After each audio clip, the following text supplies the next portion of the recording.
Assalamualaikum warahmatullahi wabarakatuh. Alhamdulillah, pada kesempatan malam hari ini, saya dan kelompok saya akan menjelaskan mengenai sebuah konsep dari konstruksi pengujian perangkat lunak, yaitu mengenai pengujian white box dan black box dari aplikasi penjualan spare part komputer. Nah, namun sebelum kami menjelaskan mengenai konsep tersebut, izinkanlah kami memperkenalkan diri kami terlebih dahulu, dimulai dari saya, Rizky Haryana. Saya Wandi Irwansyah Zakaria. Dan saya Dwi Saputra. Oke, baik. Terima kasih Kang Dwi dan Kang Wandi. Untuk selanjutnya kita akan lanjut saja ke presentasi dari konsep pengujian white box dan black box aplikasi ini. Oke, jadi di bagian pertama terdapat pendahuluan yang dimana testing atau pengujian perangkat lunak adalah merupakan bagian dari software development life cycle atau SDLC, yang dimana SDLC ini bisa didefinisikan sebagai siklus hidup pengembangan dari sebuah sistem. Nah, maksudnya gimana sih SDLC ini? Jadi SDLC ini tuh merupakan sebuah proses yang memproduksi sebuah software dengan kualitas setinggi-tingginya, tapi dengan biaya yang serendahnya. Nah, jadi di dalam SDLC ini juga memiliki beberapa tahapan, ya antara lain yaitu planning, design, testing, building, dan deployment. Nah, meskipun semua kesalahan tidak dapat diidentifikasi, namun setidaknya dapat kita minimalisir dengan cara testing perangkat lunak. Nah, untuk pengujian perangkat lunaknya sendiri secara garis besar itu dibagi menjadi dua, yakni white box dan black box testing. Oke, mungkin itu saja mengenai pendahuluan dari konsep konstruksi pengujian perangkat lunak ini. Nah, untuk selanjutnya mengenai permasalahan umum akan dijelaskan oleh Kang Wandi. Silakan. Baik, terima kasih kepada Kang Rizky Haryana. Selanjutnya saya akan menjelaskan tentang permasalahan umum di aplikasi penjualan spare part komputer ini sendiri. Perusahaan sudah menggunakan sistem penjualan secara komputerisasi, artinya tidak dilakukan secara manual. Tetapi masih terdapat banyak sekali bugs dan juga ada beberapa permasalahan seperti terjadinya error pada saat login, kemudian perbedaan antara jumlah stok yang ada pada saat sistem digunakan terkadang menjadi permasalahan, dan yang terakhir adalah ada error di bagian input barang dan juga barang keluar. Selanjutnya saya akan menjelaskan tentang studi literatur. Pengujian perangkat lunak ini merupakan salah satu metode pengujian untuk menentukan kualitas dari perangkat lunak, apakah sesuai dengan kebutuhan yang sudah ditentukan sebelumnya. Selain itu, tujuan pengujian perangkat lunak juga adalah untuk mencari atau menemukan permasalahan atau error dan juga bug di aplikasi, agar ketika launching aplikasi user tidak menemukan bug tersebut. Nah, di dalam pendidikan, praktik pengujian perangkat lunak dapat digunakan sebagai alat untuk meningkatkan kemampuan mahasiswa dalam mengembangkan perangkat lunak, yang menyatakan bahwa masalah utama dalam pengembangan perangkat lunak adalah minimnya pengalaman mahasiswa dalam pengujian, sehingga pengujian perangkat lunak ini dapat menjadi pembelajaran yang sangat efektif bagi mahasiswa ketika kelak akan melakukan pengujian atau mengembangkan suatu software. Baik, terima kasih untuk Kang Wandi. Di sini saya akan mengambil alih. Saya akan mencoba untuk menjelaskan tentang metode dari metode white box dan juga metode black box. Untuk gambaran sederhananya, metode white box testing adalah pengujian yang didasarkan pada pengecekan terhadap detail perancangan menggunakan struktur kontrol dari desain program secara prosedural untuk membagi pengujian ke dalam beberapa kasus pengujian. Pengujian dilakukan berdasarkan bagaimana suatu software menghasilkan output Dan dari input, pengujian ini dilakukan berdasarkan kode program. Dan untuk metode black box-nya sendiri, itu black box testing adalah pengujian yang dilakukan hanya mengamati hasil eksekusi melalui data uji dan memeriksa fungsional dari perangkat lunak pengujian black box. Mengevaluasi hanya dari tampilan luar atau interface-nya, fungsionalnya tanpa mengetahui apa sesungguhnya yang terjadi dalam proses detailnya. Hanya mengetahui input dan output-nya saja. Oke, boleh dilanjut, Kang. Dan di sini saya juga akan menjelaskan tentang strategi pengembangan pada aplikasi. Strategi pengembangan pada aplikasi, algoritma dirancang dengan menggunakan dua pendekatan, yaitu pendekatan top-down dan bottom up. Dalam pendekatan top-down, modul kompleks dibagi menjadi beberapa submodul. Di sisi lain, pendekatan bottom-up dimulai dengan modul-modul dasar dan kemudian menggabungkannya lebih lanjut. Pada aplikasi penjualan seperti laptop dan komputer ini, aplikasi ini menggunakan metode top-down dengan menekankan perencanaan dan pemahaman yang lengkap tentang sistem. Proses development aplikasi tidak dapat dilakukan sampai tahap analisis dan desain aplikasi dilakukan sampai tahap detail.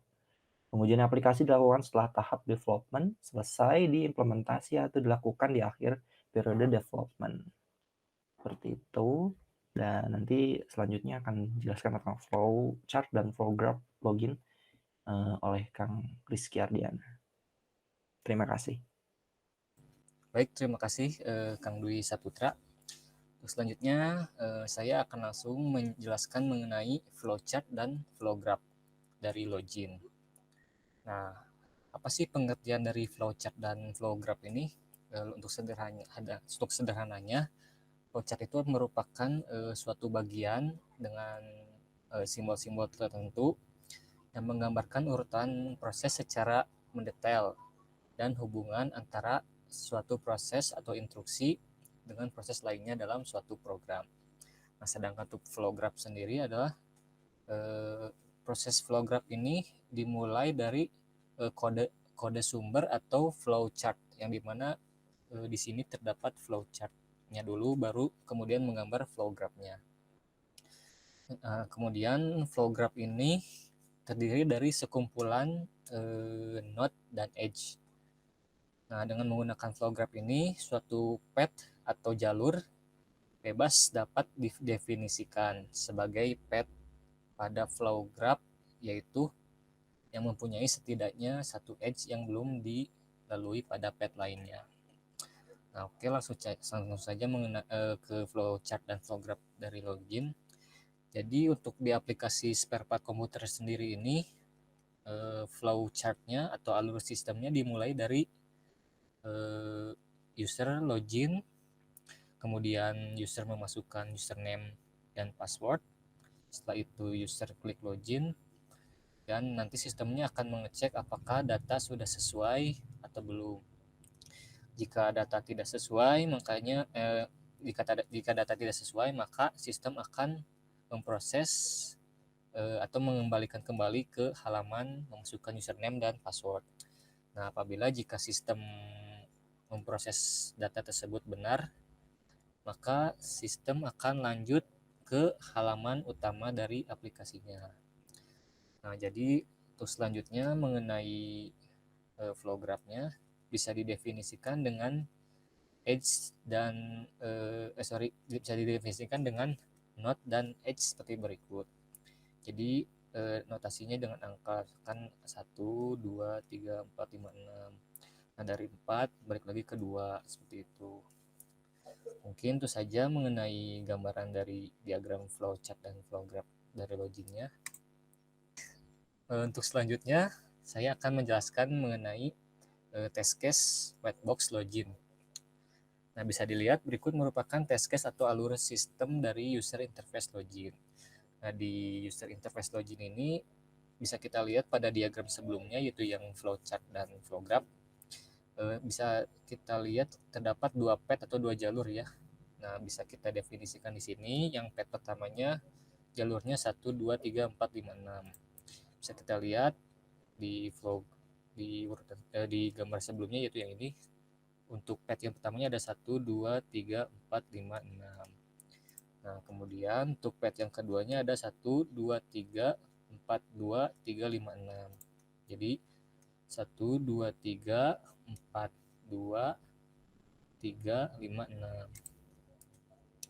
Nah, jadi untuk penjelasan mengenai pet satunya, untuk skenario-nya ketika user memulai, maka user akan memasukkan username dan password, kemudian klik login. Nah, jika data validasinya benar, maka sistem akan langsung lanjut ke menampilkan halaman utama. Dan sudah kita uji dan ternyata hasil pengujiannya berhasil. Kemudian untuk pet yang kedua atau jalur yang kedua dimulai dari seperti biasa, yang ke satu mulai, kemudian user memasukkan username dan password, kemudian klik login, dan apabila validasi data salah, maka akan muncul pesan error, harap masukkan kembali username dan password yang valid. Kemudian klik login, dan maka sistem akan menampilkan halaman utama. Setelah itu selesai. Dan sudah kami lakukan juga, hasil pengujiannya berhasil. Nah, mungkin itu saja yang bisa saya jelaskan. Untuk selanjutnya mengenai flowchart master data akan dijelaskan oleh Kang Wandi. Silakan. Baik, terima kasih kepada Kang Rizky Hardiana. Untuk selanjutnya saya akan menjelaskan tentang flowchart master data. Nah, karena di presentasi gambar kurang jelas, maka saya lampirkan gambar sebagai berikut. Bisa kita lihat bahwa untuk master data, user akan memulai aplikasi, kemudian membuka menu master data, klik daftar item, kemudian di sini ada decision, tambah item atau tidak. Jika ya, maka klik item yang akan ditambah. Kemudian menambahkan halaman tambah item, lalu memasukkan nama item, pilih salah satu satuan dasar dan harga pokok. Klik harga jual, lalu di sini terdapat decision lagi, yaitu harga jual berdasarkan harga pokok. Jika ya, maka kosongkan harga jual dan klik simpan. Nah, kalau jika tidak, maka isi harga jual. Lalu klik simpan kembali. Nah, untuk tadi yang item tambah item atau tidak, jika tidak, maka dia akan mengarah kepada menampilkan daftar item. Maka flowchart pun selesai, atau aplikasi setelah selesai. Oke, untuk selanjutnya saya akan menjelaskan flow graph master data dari flowchart yang tadi saya jelaskan. Nah, di sini saya convert menjadi flow graph. Nah, salah satu fungsi untuk di-convert sebagai flow graph itu untuk memudahkan mapping data test case-nya. Nah, yang pertama di sini ada beberapa path yang alur 1, 2, 3, 4, 5. Nah, di sini ada 1, 2, 3, dan di sini ada 4 yang seperti yang tadi di flow chart ada decision, ya, tambah item. Nah, di sini ada di bagian 4 tadi yang ditunjukkan nomor 4, di situ ada decision. Kemudian jika 4 dilakukan, jika iya maksudnya kondisi 1, maka akan ditampil kondisi 1 akan menuju ke 56, proses 56, 78, kemudian di angka 9 itu ada decision lagi. Seperti ini. Nah, di situ ada jalurnya ada 9, 11, 12 atau 9, 10, 12. Nah, itu tergantung dengan keputusan user. Nah, selanjutnya di posisi 4 jika ada jalur yang tadi ke 4, 5, 6, tapi kalau misalnya tidak, itu langsung ke nomor 13, seperti itu. Dan yang terakhir adalah di 14. Oke, mungkin sekian saja. Untuk selanjutnya kita akan membahas tentang test case yang akan dijelaskan oleh Kang Dwi. Waktu dan tempat dipersilakan. Baik, terima kasih untuk Kang Wandi. Kali ini saya akan mencoba menjelaskan tentang test case whitebox dari master data. Sebelumnya tadi untuk flowchart dan flow graph-nya sudah dijelaskan oleh Kang Wandi. Di sini saya akan mencoba menjelaskan tentang si test case-nya sendiri. Sebentar.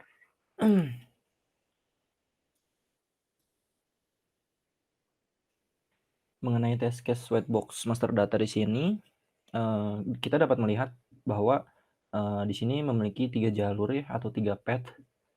Path pertama ini dan ini yang kedua, dan path ketiganya ada di slide selanjutnya.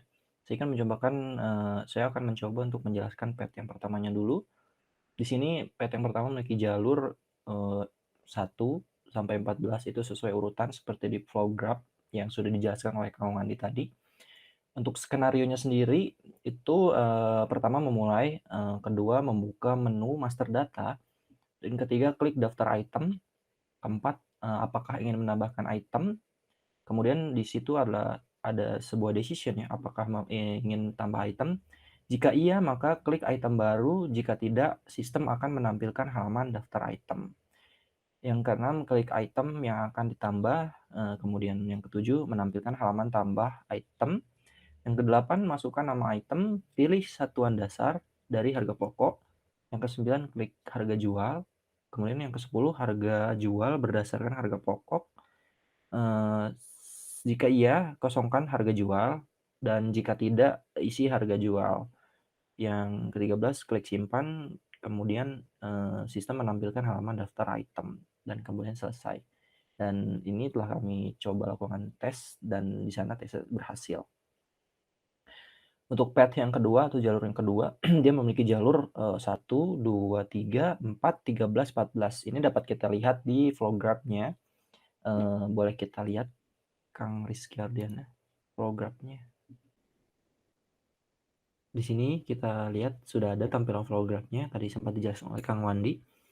Untuk flow graph jalur yang kedua atau path yang kedua, dia 1, 2, 3, 4. Untuk jalur flow graph-nya, untuk yang path yang kedua, seperti yang tadi, itu di 1, 2, 3, 4, kemudian langsung ke 13, 14. Oke, kita kembali lagi ke tesnya. Untuk skenario-nya sendiri, itu pertama memulai, kemudian membuka menu master data. Yang ketiga, klik daftar item. Yang keempat, apakah ingin menambah item. Kemudian di sini, jika tidak, sistem langsung akan menampilkan daftar item dan kemudian selesai. Dan ini pun setelah kami coba tes dan ternyata berhasil. Baik, untuk selanjutnya saya akan jelaskan untuk jalur yang ketiganya, untuk path ketiganya. Di path ketiga sendiri dia memiliki jalur 1, 2, 3, 1, 2, 3, 4, 5, 6, 7, 8, 9, 11, 12, 13, 14. Untuk yang 10-nya dilewat, kita dapat lihat di flow graph-nya. Nah ini, di flow graph-nya dia tadi 1 sampai 9, kemudian langsung ke 11, 12, 13. Ke sini. Jadi dari 9 ini langsung masuk ke sini. 9, 11, 12, 13, 14. Oke, boleh kembali ke halaman tesnya. Untuk skenario-nya sendiri di jalur ini, di path ketiga ini, dia dimulai, yang pertama memulai, kemudian kedua membuka menu master data, ketiga klik daftar item, keempat apakah ingin tambah item, kemudian yang kelima di sini ada decision. Jika iya maka klik item baru, jika tidak sistem akan langsung menampilkan halaman daftar item. Kemudian yang keenam klik item yang akan ditambah, kemudian 7 menampilkan halaman tambah item. Yang ke-8 masukkan nama item, pilih satuan dasar dan harga pokok. Yang ke-9 klik harga jual, yang ke-10 harga jual berdasarkan harga pokok. Kemudian yang ke-11 jika tidak isi harga jual, yang ke-12 klik simpan, dan ke-13 menampilkan halaman daftar item dan selesai. Dan di sini juga telah kami lakukan tes dan ternyata berhasil. Oke, mungkin itu saja yang bisa saya jelaskan. Terima kasih. Oke, baik. Terima kasih kepada Kang Dwi atas penjelasan mengenai test case whitebox dari master data. Nah, untuk selanjutnya saya akan menjelaskan mengenai metode pengujian yang kedua, yaitu pengujian black box. Nah, di sini pengujian black box-nya yang pertama adalah pengujian black box login. Nah, seperti kita tahu, black box ini merupakan sebuah pengujian yang dimana pengujiannya hanya mengevaluasi dari tampilan luarnya saja atau interface-nya.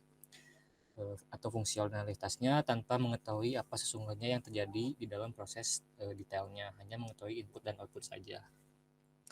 Nah, seperti yang bisa kita lihat di sini, di pengujian black box login ini, kasus dan hasil uji coba metode black box pada testing pada aplikasinya yaitu yang pertama terdapat test case ketika username dan password tidak diisi, kemudian langsung menekan tombol login. Nah, jadi ketika pada saat kita akan login aplikasi, username dan passwordnya tidak diisi, maka yang diharapkan dari sistemnya adalah sistem akan menolak dan menampilkan pesan harap isi username dan password. Nah, tes ini sudah kami coba dan sesuai harapan muncul pesan seperti yang tertera di test case ini. Dan kesimpulannya berarti valid. Oke, selanjutnya pengujian black box login yang kedua. Mohon maaf karena di sini saya ada kesalahan. Jadi di sini tuh maksudnya ketika yang pertama user mengetikkan username yang validnya, kemudian user tidak mengisi password, dan kemudian user langsung klik login, maka sistem akan menolak dan kemudian menampilkan pesan password belum diisi. Nah, bisa kita lihat dan sudah kita tes juga, maka hasilnya sudah sesuai harapan ya. Dan kesimpulannya tentunya valid. Nah, untuk selanjutnya pengujian black box login yang ketiga, ketika user mengetikkan password dan username tidak diisi atau kosong, maka sistem akan menolak dan menampilkan pesan username belum diisi. Dan sudah kita uji juga sesuai harapan dan kesimpulannya valid. Kemudian mengenai pengujian black box login yang keempat, di sini test case-nya ketika user mengetikkan username dan password tidak sesuai, kemudian klik tombol login. Di contoh misalkan user min, kemudian password min 123. Nah, di sini passwordnya dan username-nya tidak sesuai, maka sistem akan menampilkan sistem username atau password yang Anda masukkan salah. Dan ini juga sudah kita coba, hasilnya sesuai harapan dan kesimpulannya valid. Dan kemudian untuk pengujian black box login yang terakhir, yaitu ketika user mengetikkan username dan password yang benar-benar valid yang terdapat di sistem, kemudian user mengklik tombol login, maka sistem akan menerima akses login dan kemudian menampilkan halaman utama. Nah, di sini bisa kita lihat, kita juga sudah melakukan tes juga bahwa tes tersebut sesuai harapan dan kesimpulannya adalah valid. Oke, mungkin itu saja mengenai pengujian black box login. Untuk selanjutnya, saya akan menjelaskan pengujian black box dari master data. Nah, bisa kita lihat di sini terdapat kasus dan hasil uji coba metode black box testing pada aplikasi bagian master data. Yang pertama yaitu ada field nama.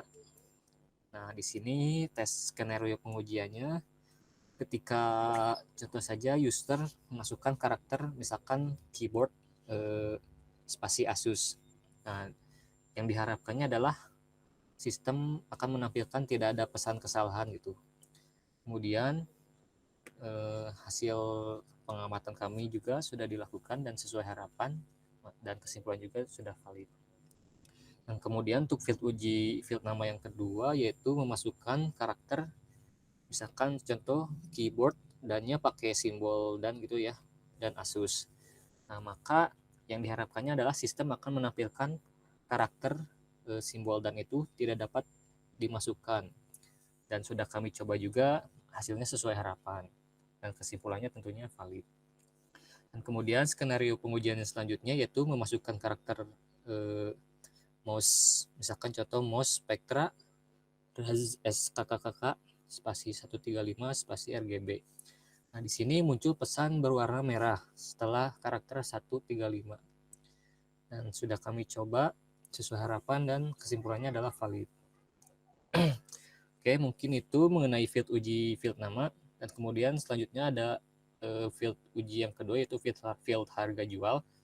Nah, di sini ketika user memasukkan karakter angka 0, maka sistem akan tidak menampilkan kesalahan gitu, tidak ada pesan kesalahan, dan sudah kami coba sesuai harapan.